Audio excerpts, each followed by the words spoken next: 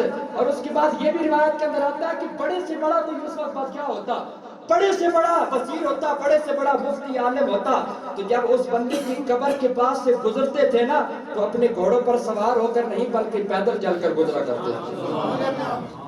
تو میرے دوستوں بزرگوں, اس طریقے سے سرکار دو عالم کی محبت اپنے دلوں کے اندر رکھیں, کٹ مر جائیں, ناموس رسالت پر آنچ نہ آنے دیں, اپنا جو دین ہے اس کو محفوظ کریں. دیکھیں علماء کرام کی جو شان جو ہے وہ عظمت سرکار دو عالم نے بیان فرمائی ہے, اس کو بھی مد نظر رکھیں. فقط میڈیا پر جو ہے وہ دین نہیں ملتے, میڈیا پر بندہ بیٹھ کر جو ہے وہ 9 والی خبریں رات کو سن لے تو جو ہے وہ بندہ عالم دین بن جاتا ہے, اور جو ہے وہ طرح طرح کی اتنی سنجیدہ باتیں ہوتی ہیں کہ علماء کرام کی شان میں جو ہے وہ بندہ بکواس کر دیتا ہے, تو اپنا ایمان ضائع ہونے کا خدشہ ہے. اور جو رسول اللہ صلی اللہ تعالیٰ علیہ وسلم کے گستاخ, ان کو جو ہے وہ رہا کرانے کے لیے آج پورے ملک کا نظام درم برم ہو چکا ہے, اور عاشقان رسول کو پھٹے چڑھایا جا رہا ہے. تو یہ کس طرح کی یہ محبت ہے, کس طریقے سے جو ہے وہ ہمیں محفل میلاد کا یہ فائدہ ہوتا ہے. ہم میلادی لوگ اپنے آپ میلاد کے اندر تو جب بندہ آ گیا تو پھر عشق رسول کی پتیاں اس کے اوپر روشن ہو. قل ان كان آباؤكم وأبناؤكم وإخوانكم وأزواجكم وعشيرتكم وأموال اقترفتموها وتجارة تخشون كسادها ومساكن ترضونها أحب إليكم من الله ورسوله وجهاد في سبيله فتربصوا حتى يأتي الله بأمره.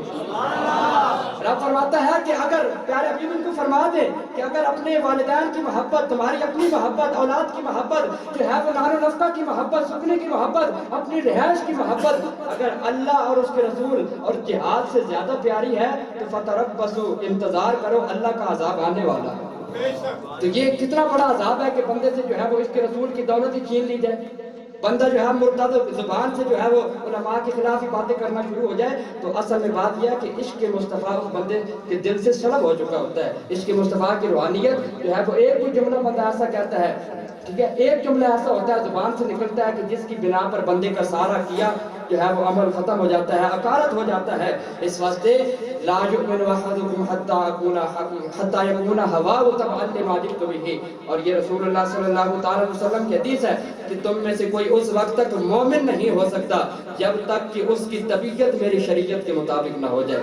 اس واسطے یہاں مقررین آپ سنتے ہیں ماشاءاللہ. اور یہ ایک آخری مثال دیا کرتا ہوں کہ آپ مجھے بتائیں, ہم صرف یہ نا محفل کے اندر آتے ہیں, ہم یہ پسند کرتے ہیں کہ بندہ شعر و شاعری پڑھے, یا بس ٹھیک ہے وہ ہاتھ لا کے چلے گئے, جی پڑھا جی مولوی کمال کر دیتی ہے, شعر پڑھا جناب آج مجمل پہنچ گیا, اس طرح کی باتیں کرتے ہیں بعد میں. اور ان سے پوچھا جائے کیا بیان ہو گیا, یہ نہ پوچھے پتہ نہیں کیا, پر بڑے کمال کے آدمی تھے, اس طرح کی بات ہوتی ہے. مگر بات یہ ہے کہ ہم علماء کرام کو فالو نہیں کرتے, ان کو ٹچ نہیں کرتے, اور اس کی بنا پر ہم روحانیت سے معروف رہتے ہیں. تو یہ ایک مثال اپنے دلوں کے اندر لے کر جائیں جو صرف نعروں پر جو ہے وہ جھومنے والے, شعروں پر جھومنے والے ہیں. آپ مجھے بتائیں کہ چسکا چٹنی میں زیادہ ہے یا روٹی میں زیادہ ہے؟ بولیے. چٹنی میں زیادہ ہے نا, چٹنی زیادہ کراری ہوتی ہے, چٹنی میں چسکا زیادہ ہوتا ہے. اب کوئی بندہ کہے کہ صرف میں چٹنی ہی کھاؤں گا, روٹی نہیں کھاؤں گا, تو کتنے دن چٹنی کھائے گا؟ 4 دن چٹنی کھائے گا, 5ویں دن چٹنی اس کو کھا جائے گی. تو اے ساری رات اور سارے دن شعروں پر جھومنے والی قوم, شعروں پر اپنے آپ کو بس جو ہے وہ ختم کرنے والی قوم, یہ یاد رکھ لے یہ شعر و شاعری صرف کان کا چسکا پورا کرنے کے لیے ہے. دل کو تقویت محمد کا قرآن دیتا ہے, محمد کی حدیث دیتی ہے.